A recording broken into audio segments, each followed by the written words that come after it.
So please give me a hand and welcome me to the stage, Jenn Lederer.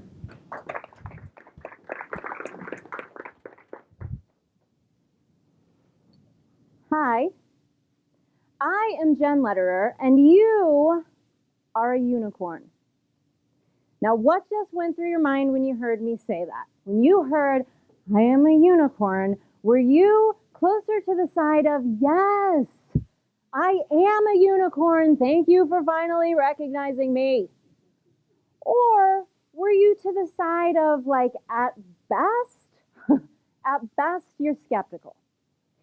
Now, for the unicorns in the room, those of you who are like totally embodying, already knowing, welcome. Really excited to have you. But the others, the skeptics, the ones who question what in the world I could possibly be getting at with that, the ones who maybe rolled their eyes a little bit when you heard it, even if it was an internal roll. You are the ones that I'm really excited to be with today.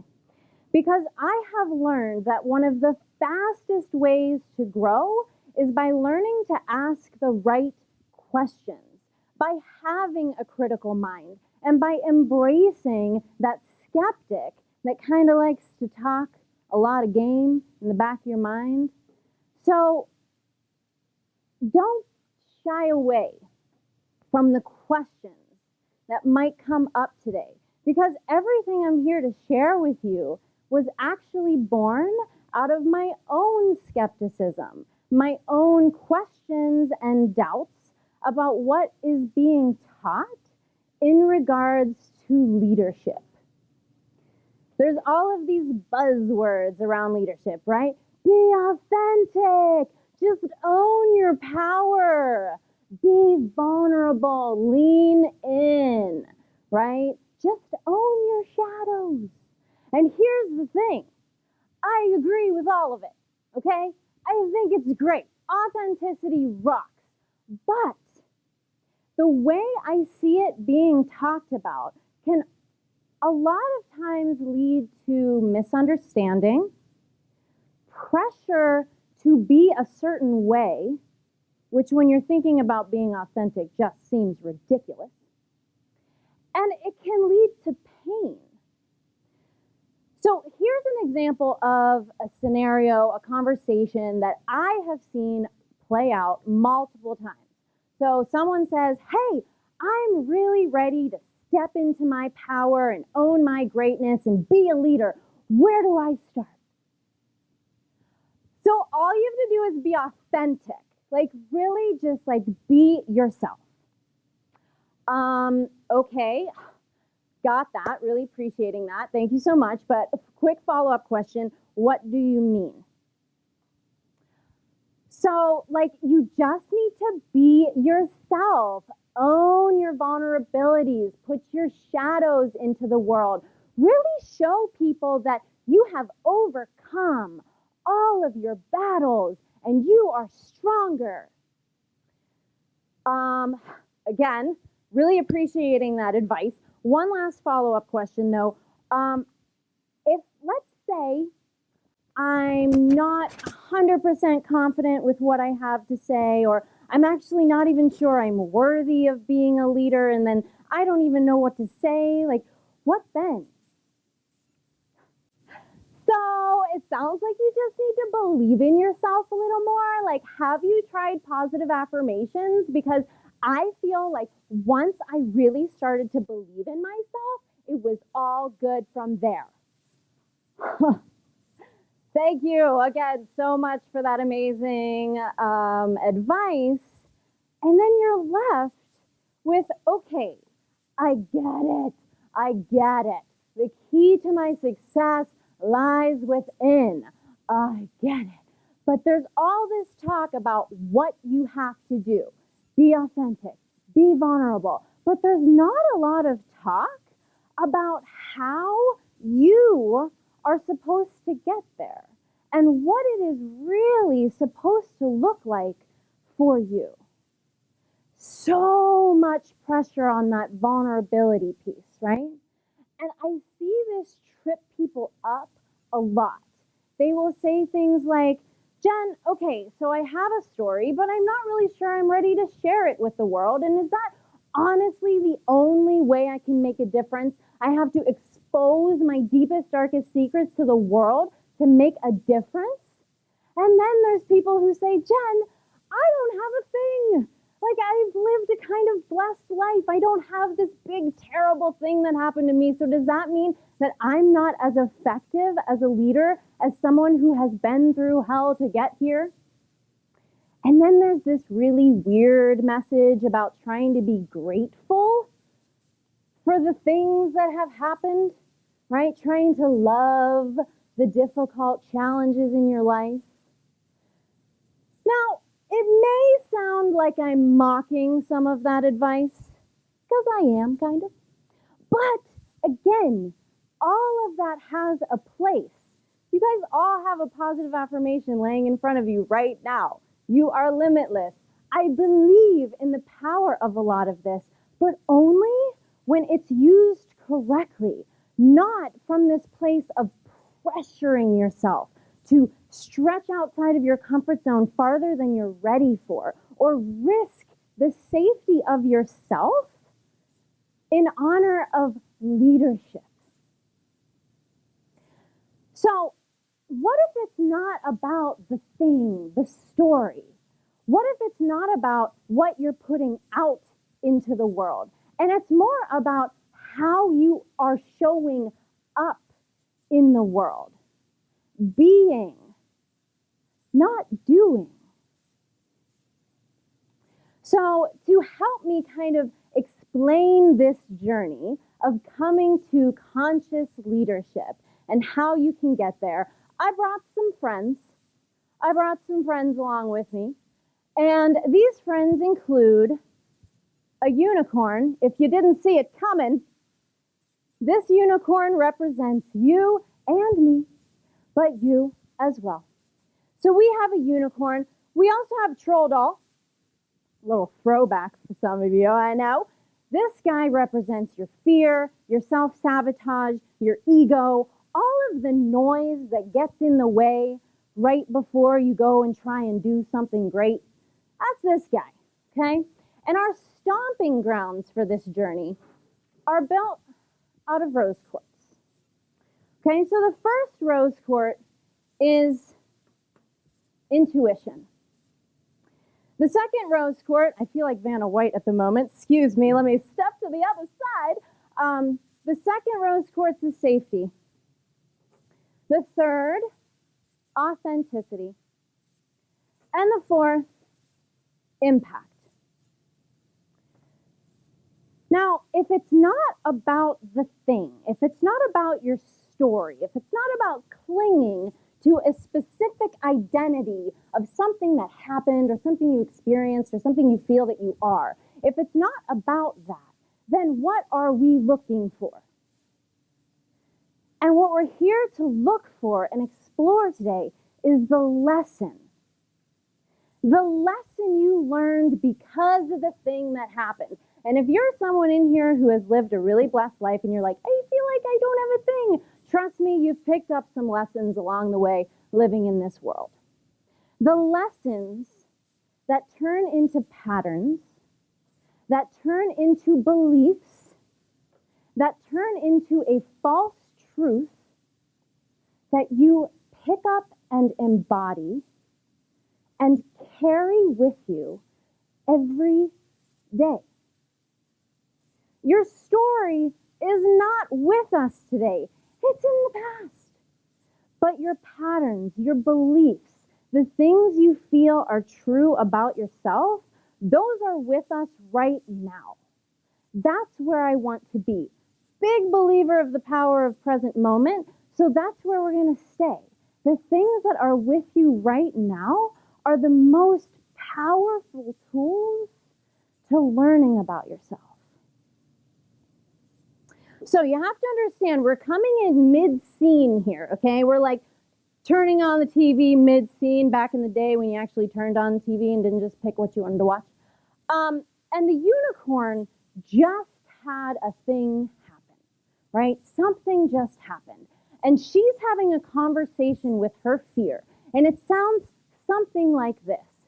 Oh my God, something just happened, and I need to make sure that that thing never happens again. Oh my God. And fear is sitting there saying, I know, I told you not to do that. I told you not to be so noticeable. I told you to stay under the radar. What have we learned today? What have we learned today? And the unicorn says, well, I learned it's not safe to be seen, and I'm not lovable. Now, these are the unicorn's false truths that she picked up. You may have your own. You may be starting to kind of realize what yours are, or maybe not. That's okay. But throughout this journey, just see if you can tune into, what are my truths? That's a question that I would love for you to dance with. So, as the unicorn realizes it is not safe to be seen as a unicorn, but I still have things I want to say. I still have things I want to do. Just because it's not safe to be seen doesn't mean I have to quit altogether. So she tells fear, first of all, you stay in the dark, right? This is what everyone tells us about fear. Put it in the dark. Don't worry about it. Don't look at it. Be fearless, right? So let's see how this works out for her. We're going to put him back in the dark, not to be heard from, because she said, I'm going to be fearless, and I'm going to go out into the world as a white horse. Now, white horses are still incredibly powerful creatures. They can get a lot done in the world. So she didn't lose all her steam, right? She just realized, okay, this is what it is. This is the card I've been dealt. So she moves into her first rose quartz, intuition. And she gets quiet, and she hears, it's not safe to be seen. You are not lovable. Now you have to understand that from here on out in her journey, her entire being, her entire intention is always about keeping her and her truth safe. No one is going to make her budge. No one is going to convince her otherwise, because she has learned, she has experienced that this is her truth. But she still has things to say. So she presses on, leaving her intuition behind, because as far as she's concerned, the lesson has been learned. It's not going to change. So she'll just keep it as is and know that that's the truth. Now, in the land of safety, this is where you start to gain the tools that help support your truth. So in this land, this is where you might start looking for other white horses, other people who are playing under the radar, not rocking the boat too much. You start to become very external with looking at what other people are doing, being incredibly aware of the competition. Because listen, if the internal conversation is you're not lovable, the external goal is I have to at least be likable. I have to at least be likable. Look at me. So there's a lot of pressure to get people on board with who you are, to validate your truth, to validate this new life as a white horse. Because you got things to say and nothing's going to stop you. Now, in my world, in this space, I was solid with my white horseness. No one by this point could tell me I was a unicorn. And I had just moved to New York, fresh out of college, here to be a dancer. Now, you can imagine that the cocktail of not being lovable and it's not safe to be seen This is a killer cocktail to be bringing into the entertainment industry, right? So I would go to auditions and hate it. I mean, hate it. I would have to take the rest of the day off just to bounce back from the damn experience. And then I would get callbacks and not go. I would not go to dance class for like months at a time, but still tell people I was a dancer. And I didn't realize it at the time, but all of those patterns were me supporting my truth, keeping myself safe, because I had learned it's not safe to be seen. I'm not lovable. So I'm going to go almost, but not quite. I'm going to go as far as it is that I'm safe, and then I'm going to pull back because it's called survival. Moving a little bit farther, I accepted that, okay, the dance thing is not going to be where I'm at because I don't show up for it. So I started singing. I co-wrote an off-Broadway show. I co-wrote an album. They did great. The performances were awesome. The songs are amazing. But I did not do one performance sober. I was at least 3 drinks lubricated by the time I stepped on stage. Not because I so badly wanted to embody the rock star lifestyle and be drunk on stage. I really didn't even realize what I was doing. And again, looking back, I was fighting for my truth, saying, I am a white horse, and it might not be safe to be seen, but I'm going to do as much as I can in the limits that are in my life. So I danced with that for a while, with almost but not quite. And then as I moved into being authentic, now you guys, you have to realize, I was being as authentic as I knew I could be. By this point, the fact that I was a unicorn was like a deep, buried memory at best, like if I even had the memory of it. Now, by this point, I had gotten the opportunity to run a talent management company. Now, this was like, oh, I found it. I found my sweet spot. I can help people get into the spotlight, but I can be an arm's length distance from it and feel safe.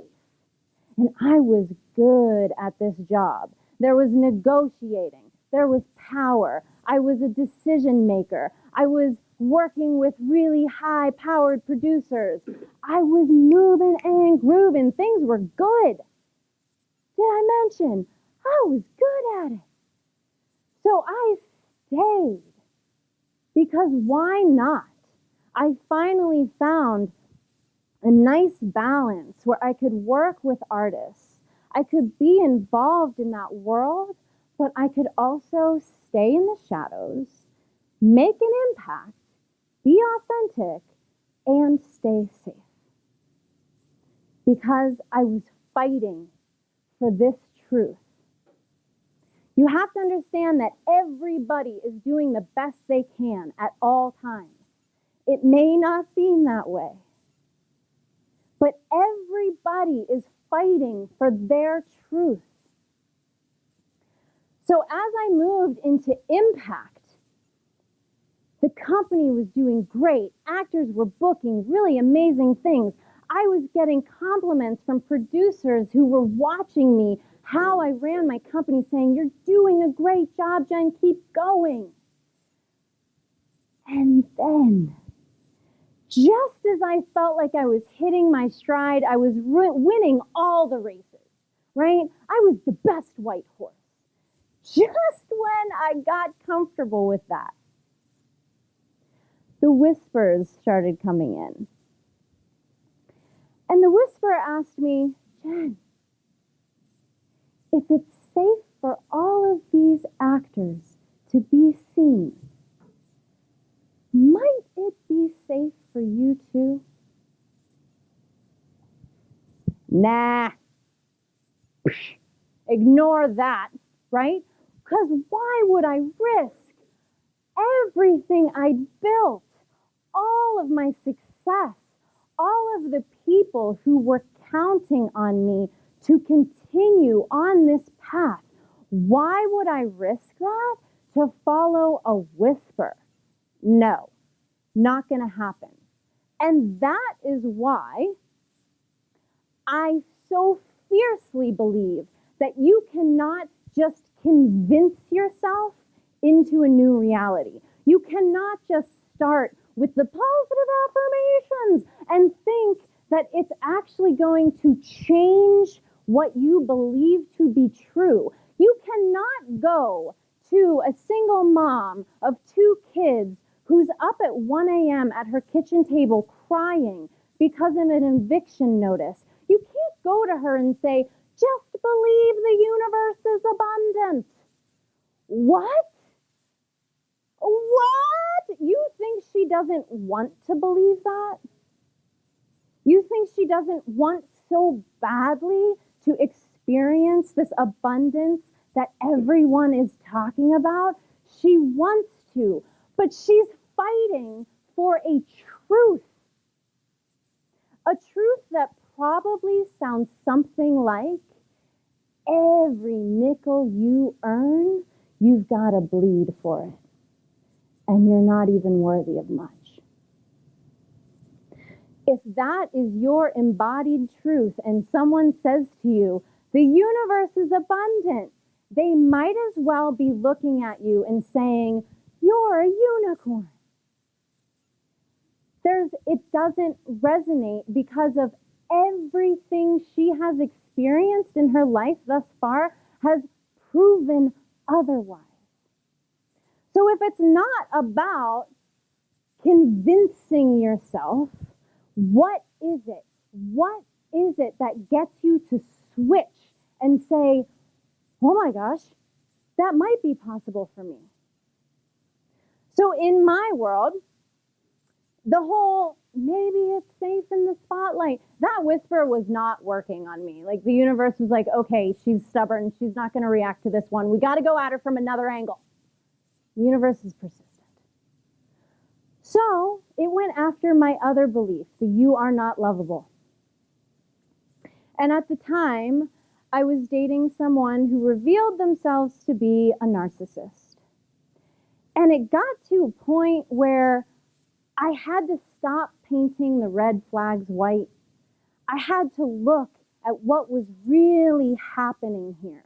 The lying, the cheating, the manipulation, the emotional abuse. And I had to look at it and say, is this really all I'm worth? And the whisper came in and asked, what if you are lovable? The questions that get you to wonder, what if? Not the demand to believe that it is true. The invitation to ask, what if? That is the place where you can begin to have somebody release their truth. And that is a really brave thing to do. Because you don't know what's waiting for you on the other side. In hindsight, you look back and you're like, oh, that's why I had to let go, because that was coming in. And it's all real beautiful from the back end. But when you're living it and someone asks you to let go of the truth that you have been living for possibly multiple decades, it's going to take a lot.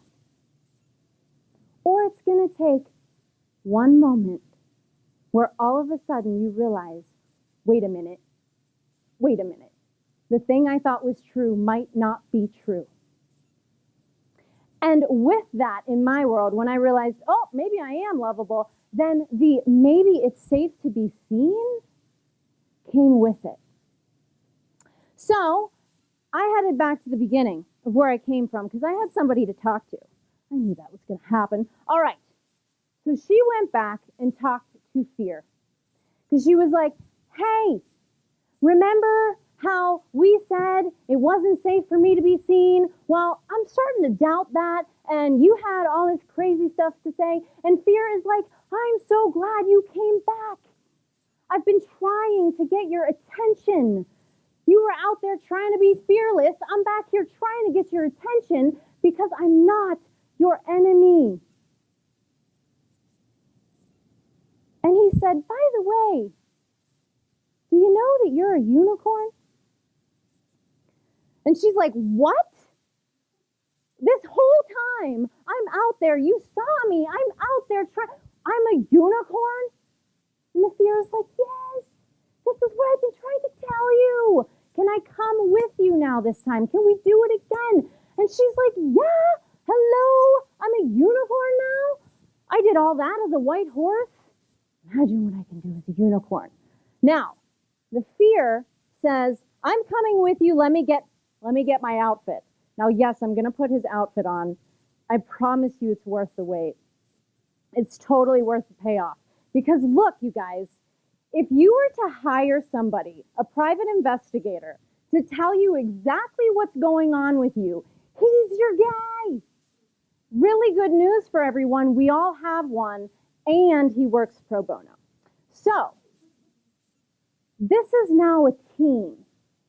We're starting to build our squad goals, right? So off she goes as a unicorn, back at her intuition. Same thing. She gets quiet. The truth is, it is safe to be seen, and you are lovable. So just like before, everything from here on out is about protecting her and her truth, fighting to build that truth. Now, as she moves to safety, she's learned, listen, you gotta bring your intuition with you because things change. Things can change along the way. This isn't the only catalyst that's gonna happen in her life. So she brings the intuition, and of course, you got your man who has your back ready to let you know if anything weird is going on. Now, this safety, you guys, this is a really important place. This is where the positive affirmations can start to work because they are no longer debating your truth. They are supporting what you now are already open to believing. This is where maybe you have to stop hanging out with some of the white horses that really used to fit kind of who you were, but now that you're a unicorn, they're kind of intimidated by the whole thing, and it just gets weird. So you lose some people in this space. It can be painful. This is also the space where you do want to explore those stories and those things that happened, those catalysts in your life. This is where you get to own your power and you decide what gets shared with the world, what gets put out there. Because bearing your soul does not equal leadership and power. Owning your stuff so you can become a mirror of what is possible. That is what we're working on. So I can't tell you what authentic leadership looks like for you. If that means bearing your soul and telling the world your story, go for it, right? It's all you. If Kim Kardashian needs to strip down every other week and get on social media to feel empowered, hey girl, do you. But there is enough messaging out there that is telling people you have to overcome and prove that you're stronger than and can take on all the judgment because you're fearless. There's enough of that. I'm here to give voice to the person who says, you know what? There's more to me than one event that happened in my life. And this is where you get to start exploring all of who you are. And then when you move into authenticity, remember, we're bringing all of your tools. You're not leaving these safety tools that you just built behind because you know you're going to keep building them as you go. right? Asking for help, working with a coach, working with a therapist, really allowing yourself to be supported, not because you're weak, but because you understand that when I get this support, it allows me to be more of who I am. So in this game, by this space, I started realizing that number one, I want to infuse comedy into everything that I do. So I'm going to do it. It's the kind of authenticity that when you book one of the coolest speaking gigs of your career and they're like, hey, Jen, are you going to have slides? And you're like, no, but I'm going to bring a stuffed unicorn, a troll doll, and throws courts. Cool? Awesome. That's the kind of stuff that happens. You're not looking around wondering what other people are doing because it's irrelevant to what you are working on here and what you have to offer.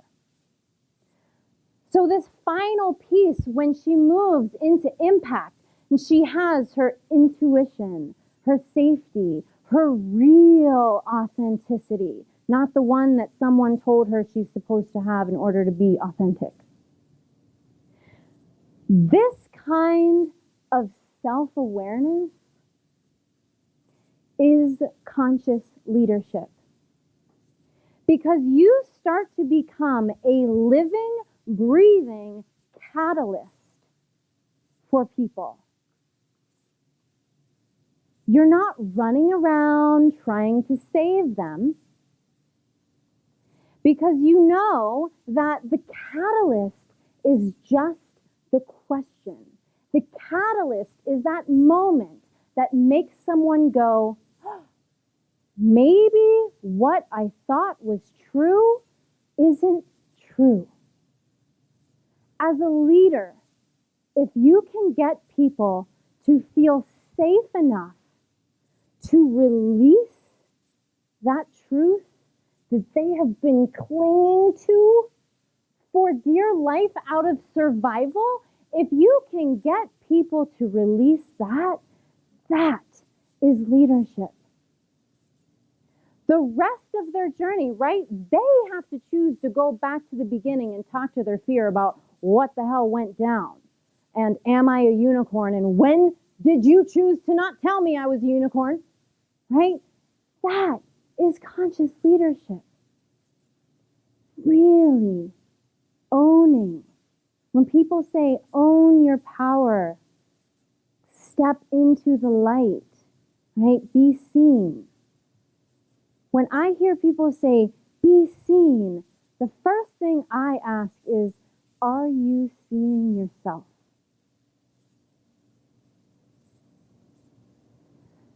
So, if you don't begin with positive affirmations, right? If it's not just a leap to convince yourself of what it is, then where do you begin? You begin by looking for your truths.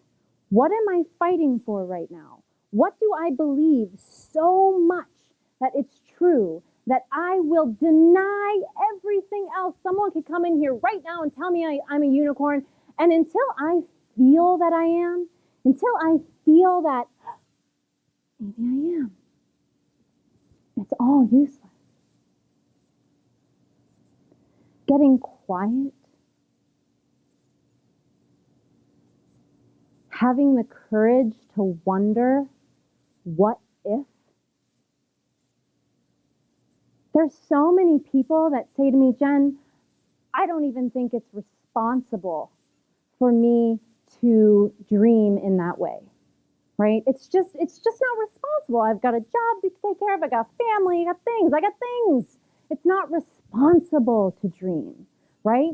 That's a truth people hold on to a lot. I have to keep running my race. I'm a white horse who wins all the races. Don't tell me to slow down.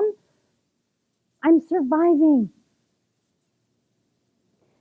And as a conscious leader, you are the invitation that it is safe to start that exploration for yourself. A good leader does not judge their success by how many people they've been able to convince right? Or how many people are trying to now be like them. A conscious leader looks around at their world and says, I'm here to help all of you be more of who you are. Even if right now you're a white horse, be the best white horse you can be, so when the question comes, you hear it. And you're not afraid of it. And you're willing to follow it. So it's not about what you're putting out into the world. It's about how you show up. I am Jenn Lederer, and you are a unicorn. Thank you.